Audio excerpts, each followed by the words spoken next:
सरकारी कर्मचाऱ्यांना आनंदाची बातमी. सरकारी कर्मचाऱ्यांचा जानेवारीपासून परत डीए वाढ होणार असून यामुळे आता एकूण महागाई भत्ता हा 60% पर्यंत पोहोचणार आहे. सध्या केंद्रीय कर्मचारी पेन्शनधारकांना 2025 पासून 58% दराने डीए मिळत आहे, तर 2026 पासून परत यामध्ये 2% डीए वाढ होणार आहे.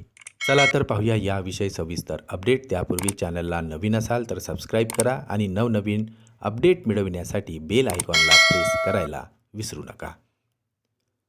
सरकारी कर्मचारी तसेच पेन्शनधारकांना 1/1/2026 पासून किमान 2% डीए वाढ लागू केल्यास सदर कर्मचारी आणि पेन्शनधारकांचा एकूण 60% दराने महागाई भत्ता वाढ मिळणार आहे.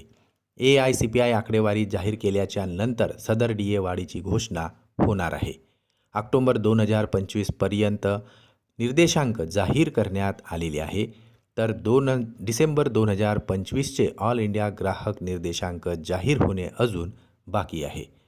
6 महिन्याचे निर्देशांक जाहीर झाल्याच्या नंतर सदर डीए वाढ केली जाणार असून सध्याच्या आकडेवारीचा विचार करता 2% डीए वाढीची शक्यता वर्तविली जात आहे.